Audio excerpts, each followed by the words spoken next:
Peggy 18.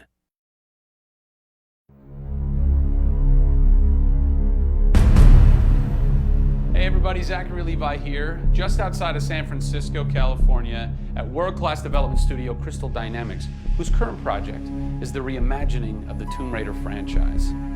From now until the game launches, we're going to be hopping around the globe, bringing you exclusive first looks at some of the key ingredients that are shaping and creating this world. First stop, Digital Domain, Los Angeles, California, to meet one of the most crucial pieces of the Tomb Raider puzzle, Lara Croft herself. I'm Zachary Levi, and these are the final hours of Tomb Raider.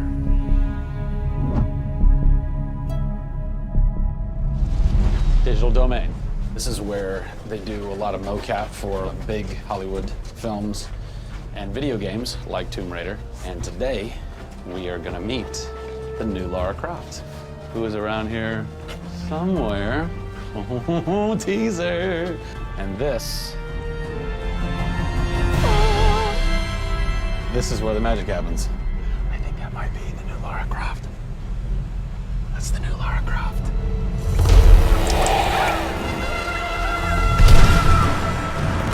Since 1996, many actors have played the part of Lara Croft, but for the reboot of this franchise, the team conducted an exhaustive international search for someone who could bring a whole new level of emotion to a character who's become so familiar.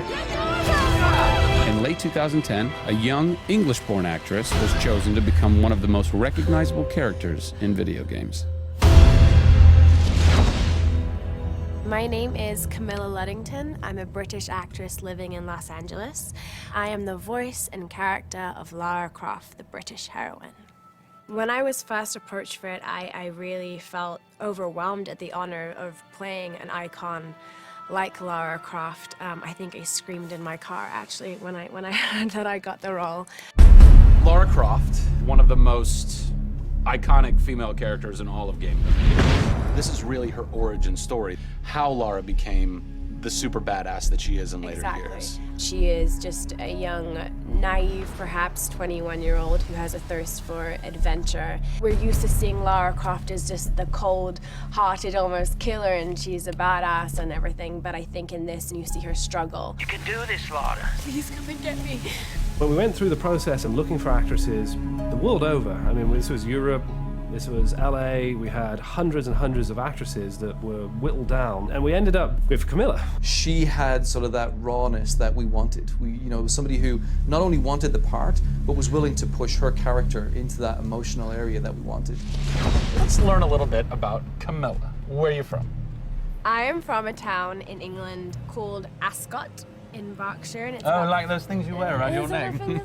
Really didn't do TV or film or anything until I got here in Los Angeles. But really, I had a stage background, which I also think helps though with this, because this is almost feels like performing on a stage. Yes! So here we are. This is performance capture stage. The volume. The volume, they call it. That's interesting. You'll have to explain that to me later. I don't know why. I think maybe it's like a measurement thing, like height and width and depth. I'm gonna go that with yes. Creates volume. Yeah. Math nerd. Oh. And you also do get nifty props. Yes, and what's a fun fact about this? Careful. Oh, You can hit somebody. Jeez. Is that they'll put Velcro on this, and they'll be like, okay, you're gonna have a gun and another gun, and they'll just stick to you. How much Velcro does a bazooka need to stay on tightly? A lot. There had to have been a lot of pressure as far as being the new Lara. It was intimidating. Did you go run around in the woods? Did you go hunt boar with a bow and arrow? Well, what's funny is I actually did archery when I was a kid. Really? Yeah, at the time you're thinking, why do I need archery? You know, when am I gonna use a bow and arrow? And now I know why. Interestingly enough. No! Is Lara a video game icon? A sex symbol? I think she's both. Oh! Obviously, she's a game icon, but I also think she's a sex symbol because she fights for what she believes in. She's courageous, and I think those things are sexy. The shorts are gone. That's a bummer. Which I'm sure most guys will think is a bummer. I like her new look. Yes, she's still gorgeous, but now she's a person. Camilla brings truth. She is truly breathing life into Lara Croft. And when Lara is supposed to be going through an emotional scene, you'll see tears streaming down Camilla's face, and it's real. People ran over to her, like, are you okay? Like, she's got mascara running and tears streaming down her cheeks, and she's like, oh yeah, You're like, wow. When I got this role at first, I did not even know that I would be crying so much. I just thought I'd be kicking butt. That was the Lara that I thought I'd gotten myself into. This was some of the most emotionally and physically draining work that I'd ever done.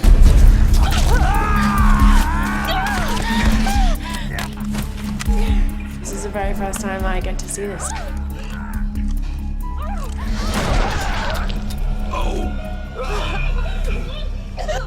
Oh God! I had to do it. I had to do it. So the fans have now seen Lara's first kill. What was that moment for you like? Intense, for sure. Probably one of the hardest things to film. She has to fight for her life. It's fascinating how she reacts to that. You know, she doesn't just walk away from that first kill. It really gets to her, and you see her become Lara Croft. Camilla Luddington is our new Lara Croft. Strong, spunky, gorgeous, brave. How did she get so brave? Excellent question. We're going to cover that in our next installment when we sit down with the writers who crafted the origin story of Lara Croft. Don't miss it.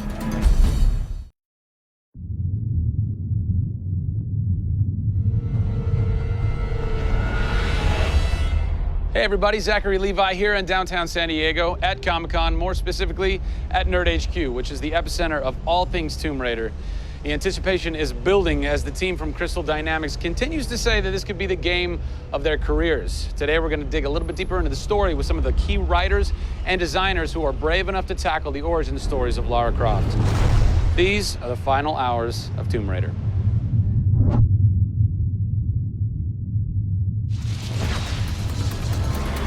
We're in downtown San Diego. We're at Nerd HQ.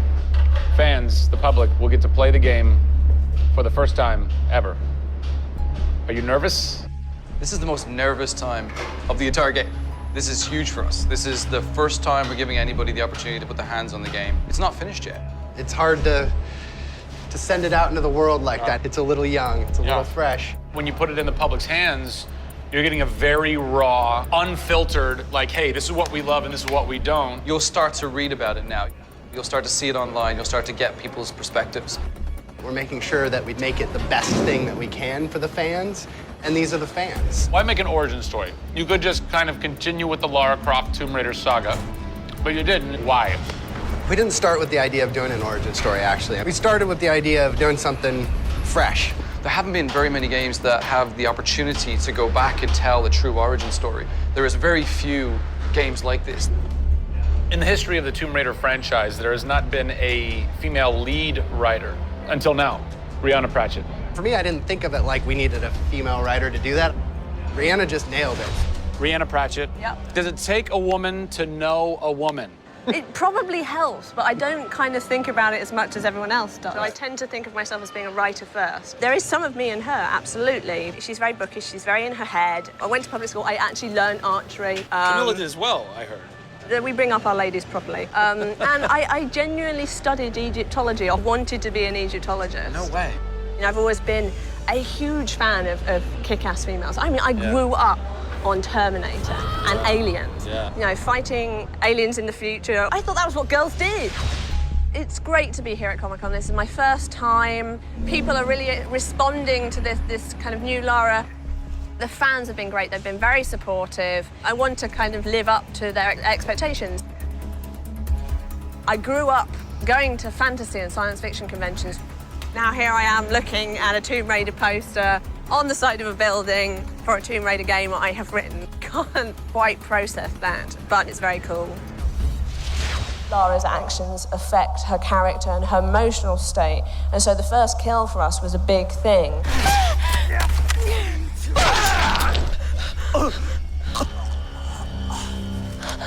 It's not comfortable to watch, and it shouldn't be. Oh, God! And it is about picking yourself up, despite the fact that you're scared.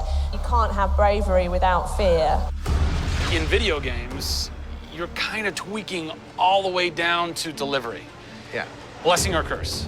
Games development can be quite harsh on narrative. You know, you can lose levels or characters. You have to be amazingly flexible. When is the script finally finished?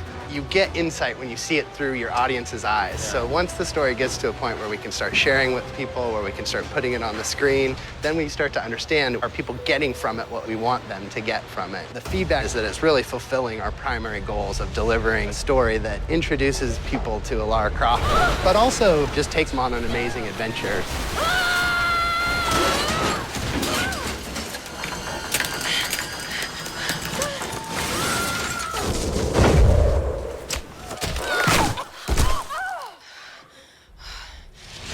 John Stafford, you're kind of the dialogue Typist, word monkey. The words that you've been speaking for so long Yes. are So from this everything man. that I've been through that's been extremely emotionally draining and painful, I have him to blame for. So we'll have words later about it. What were the challenges stepping into the heart and mind of a character like Lara Croft, who we've known for quite some time? Yes. Players' expectation is. You want to just jump right in, guns blazing? Controller, I'm awesome. I'm awesome. We want that. That's what video games basically allow Seriously, gamers right? to feel. I am awesome. Challenge for me is to show her vulnerable. We're shipwrecked on an island inside the Dragon's Triangle. Still have a very playable game, but also show real emotional character. It's very difficult to do that in game. Please come and get me. You can do this, Lara. When you have really extreme circumstances, you have really extreme emotions. What the hell?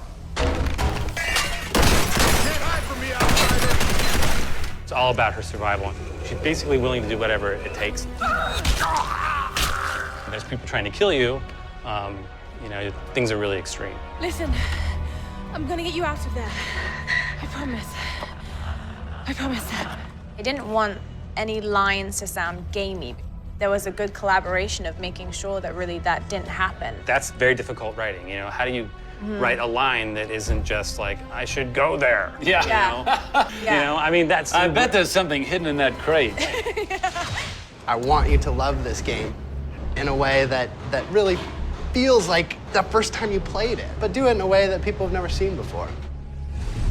For me, it's crazy not to look at this as an opportunity to really start that dialogue. This is a game of our careers. This truly is the first time to sort of say, okay, this is it.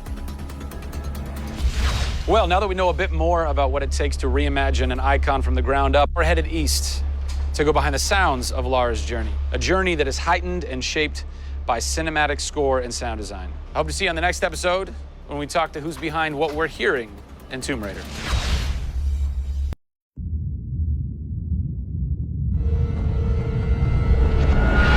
Hey everybody, Zachary Levi here in the heart of London's famous West End. Behind me is BAFTA, the British Academy for Film and Television Arts. Why are we here? Excellent question. For starters, Tomb Raider, the series, has garnered a lot of love and accolade from BAFTA over the years. Some of the key players on Crystal's dev team are BAFTA LA members. And to top it all off, legendary video game composer Jason Graves is a BAFTA winner. We're going to catch up with him in just a bit, but first, a little trip to Raleigh, North Carolina, where we go behind the scenes at Jason's recording studio. These are the final hours of Tomb Raider.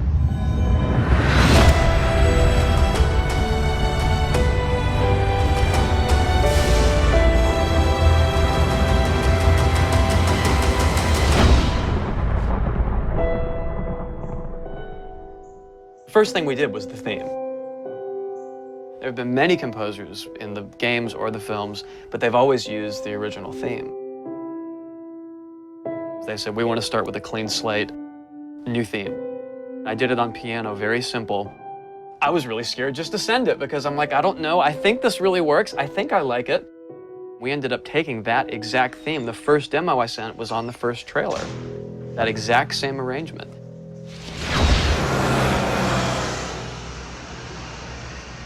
So, Jason, currently you're working on this reimagining of Tomb Raider. When you're taking on a new project, what are the things that attract you to that project? The heritage of a particular game, I think obviously. And don't even get me started on Tomb Raider. I literally almost drove off the road. I was on the phone with the audio director. Like, oh, stoplight! And I had to pull over a little bit to not hit the car behind me. What I loved about Tomb Raider, what really drew me to the project was they had no pre-existing conditions. Because they wanted to get out of what it used to be. They wanted something new. They wanted something fresh. Jason's done hundreds of games by this point. He was an easy choice for us to go with on paper because he has such great experience. I listened through a lot of different material from a lot of different composers. I was really taken by how well he did the intimate stuff.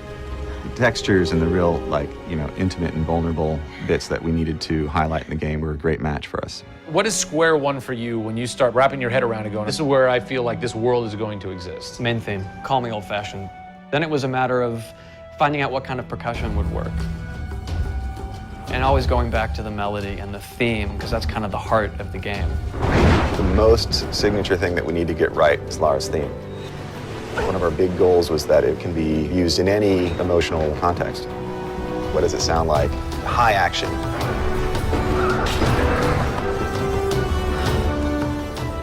What does it sound like when she's in pain? For music, the gameplay and the concept art, especially with the scavengers and kind of the shanty town, corrugated metal, how everything's kind of this amalgam of different stuff that they found on the island. Like, that's what I want the music to sound like. The bad guys are playing the music now. Alex said something like, it'd be really cool to have something, you know, chains on a metal board, or like you're banging a metal fence. 2 weeks later, Jason calls me up and he's like, so this guy who's like the sculptor who lives right around the corner from me, I was talking to him about the idea of creating an instrument. And I'm like, that sounds completely insane. We have to do that. Tackling the score to one of the most iconic franchises in the world brought a unique challenge. How best to capture the emotional timbre of the characters and island in music? People, I give you the instrument.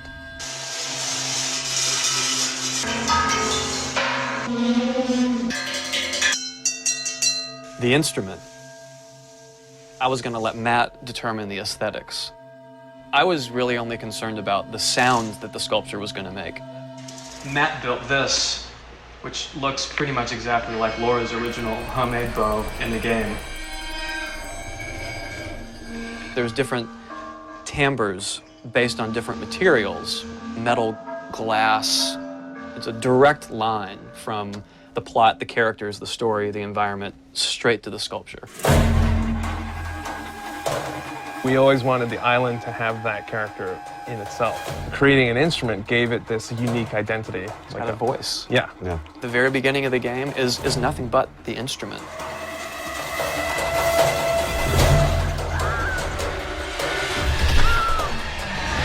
Who do you look at in video games or in film that you go, what they've done has shaped who I am and what I do for a living?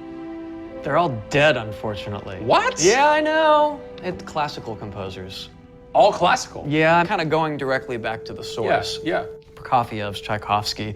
Even for some of the scary stuff, you've got Penderecki, who's a Polish composer. Actually, he's still alive. It kind of goes back to ballets or opera, which is kind of the precursor to film and video games. You know, they were telling a story. And that's what I love about that music. It tells a story. Even if you don't know the plot, you can listen to it. And film music's the same way. It's tough with games to do things that are subtle. You want to make Lara relatable, make her realistic. Got another one. She went down over there. Tell her story from the beginning and show how she became the superhero she becomes. One of the first things that I ask any developer is the emotion. Because to me, that's the biggest thing that music can do in a tenth of a second. The music just, it nails the emotion. Wow, that was amazing, huh? I personally don't think I've ever sounded so good in an interview before. Although Jason, Jack, and Alex are audio savants, so that would make perfect sense. I cannot wait to jump into this game, not just for the amazing action, but the emotion and mood and tone that they're going to set with their incredible skill.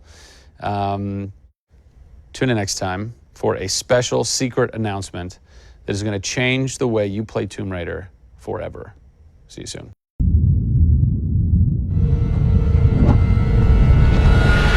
Hey everybody, Zachary Levi here, again for the final time, back full circle in Redwood City. Behind me, inside, critics and fans alike are getting some hands-on experience, an hour's worth of gameplay of pre-release code. Simultaneously, the studio dev team is hard at work crunching, optimizing, and polishing all the last little bits of code for what we will all come to know and love as the new Tomb Raider. It's a culmination of everything, and the clock is ticking.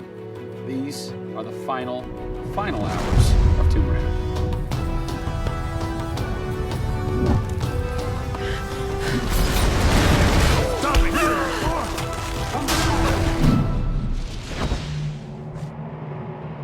tonight we have a large audience coming in. We decided that rather than going to one of our partners and just doing a live stream, we decided, you come to us. Yeah. We have a big area in the studio, and let's open it up. Have you ever done anything like this before? No, we've never done it, because right now we've got black curtains up around a specific area of the studio, which is our next big thing. Only a select few people have been allowed to come in, and everybody's heavily NDA'd, and now we're going to bring 80 plus people into the studio. But it's exciting, to bring those type of people into the studio. They're the fans, they're the people who love it, and we want people to be a part of their experience.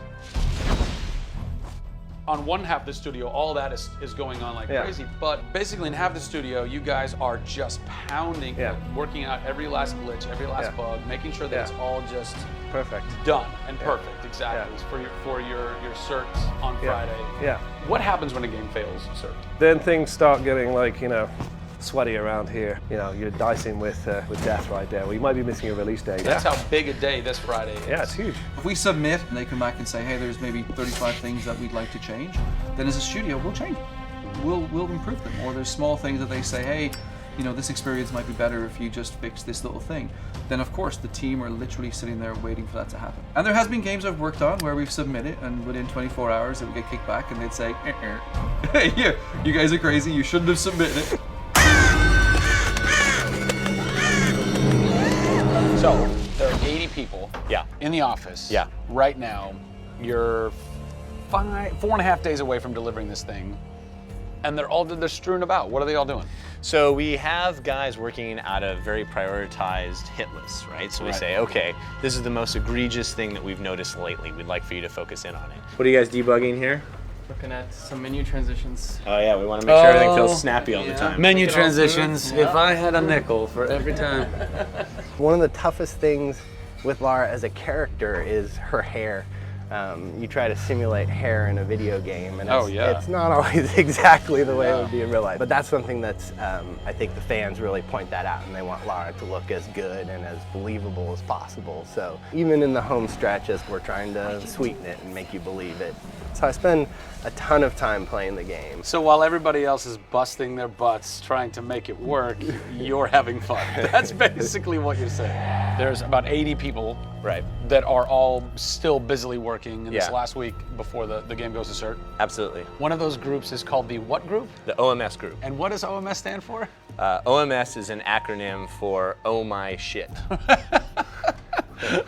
And what does that mean exactly? When you're into the high octane moment, the only response that we were challenging the team that it could come back with was, I would exclaim, oh my shit, that's awesome, right? Like, I couldn't even cuss properly. It could have been the OMHG, the oh my holy god team. Yeah. But oh my shit, oh my I think shit, it resonated. sufficient. So many companies focus on the explosions, and we love explosions. I mean, there's plenty of them in the game.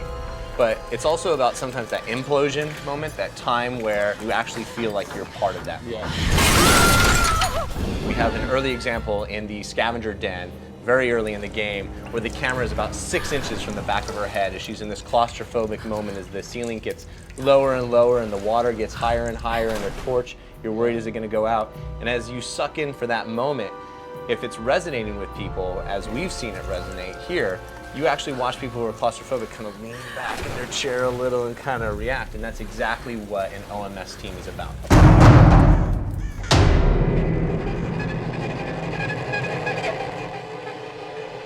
You feel confident that in 4 days, in 4.5 days, this thing is like ready to ship and ready to rock and gonna blow people's minds? How about we look at that? I got a board that'll tell us. Oh yeah, where's your board? Right over here. I'm a stats guy, right? Okay. Like, it's gotta be like the McNamara version of reality, right? So, and getting things done, like it's very NORAD-like with the update on where we are with bug count. So we have the number of days that we wanna count down for, the priorities of what people are given against, and then an overview of how many things are remaining to be resolved per person. Carrie's got her work cut out for her. Come on, Carrie. Yeah. Ultimately, we have to figure out how do we hit the quality on a predictable timeline. So right now, we're trending towards being able to hit that in 12 days. But you need to deliver in 4.5. Correct. So what does that mean? I need to go right now. Where's your head at right now, knowing that in 4 days, it's got to be completely done? I'm super critical of what we do. You know, you tend to be perfectionists.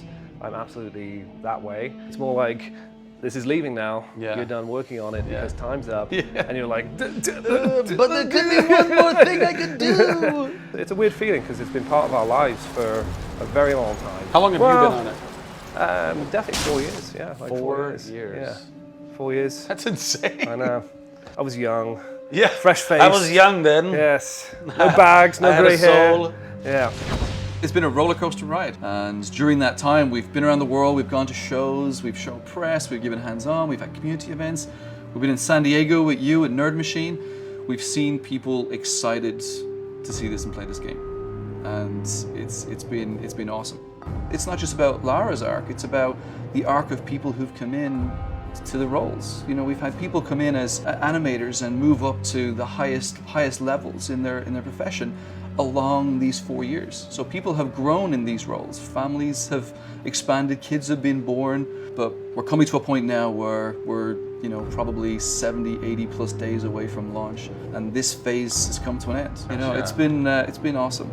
With less than a week to go before console certification, the last few bugs to squash, and a general lack of sleep all around, this production is definitely going to go down to the wire. Will they make it?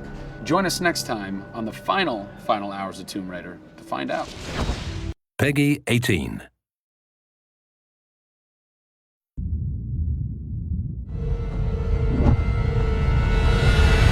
Over the last few months, we've followed the very talented Tomb Raider team through some of the most ambitious and innovative game development the industry has ever seen. In the next few days, they submit the final code for certification. If they pass, game ships on time and everyone gets some much-deserved sleep. If they fail, well, let's not talk about that. I'm Zachary Levi, and these are the final hours of Tomb Raider.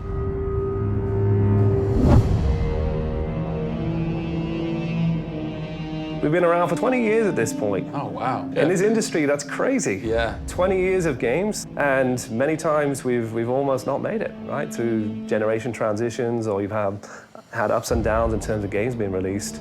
And for us to still be here, making games and being competitive, it's amazing.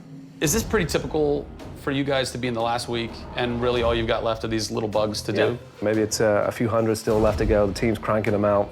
You know, you're play testing it a lot. You're getting QA, quality assurance, to make sure it's clean. You know, stuff's coming in still, as in like, hey, this crazy thing happened here. And simultaneously, IDOS Montreal is doing what you're doing, just with the multiplayer at the same time, because the multiplayer and the single player are being delivered at the same time. Yeah, so it's a big on team. Friday. Everybody's got to come together at the same time, at the same moment, and put pencils down and say they're done. Pencils down. Done. See. We're submitting in 4 days. Let me tell you now, we've had to move Brian Horton. He was art director. He moved over to my department in Brand about a month ago. There was a morning that he woke up and they went, "You've created a beautiful world.